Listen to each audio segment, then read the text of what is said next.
Hamas ने जारी किए 3 इजरायली बंधकों के नाम।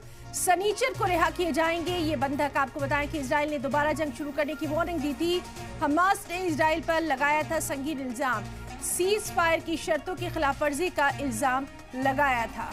तो अहम खबर इस वक्त की आपको बता दें, हमास ने 3 इजरायली बंधकों के नाम जारी किए हैं। शनिचर के रोज इन बंधकों को रिहा किया जाएगा। दरअसल इजराइल ने दोबारा जंग शुरू करने की वार्निंग दी थी। हमास ने इजराइल पर संगीन इल्जाम लगाए थे।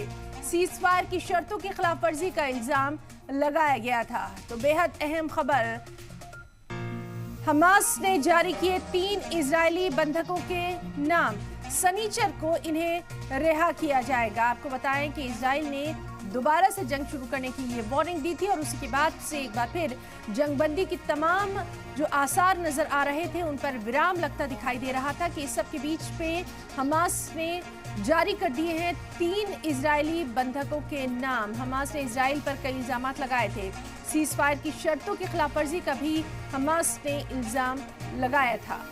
तो बेहद अहम खबर, सीज फायर की शर्तों की खिलाफवर्जी के इल्जाम के बीच में लगातार मामला गर्माता दिखाई दे रहा था कि अब हमास ने जारी कर दिए हैं 3 इजरायली बंधकों के नाम। शनिचर को इन्हें रिहा किया जाएगा। इजराइल ने दोबारा जंग शुरू करने की वार्निंग दी थी।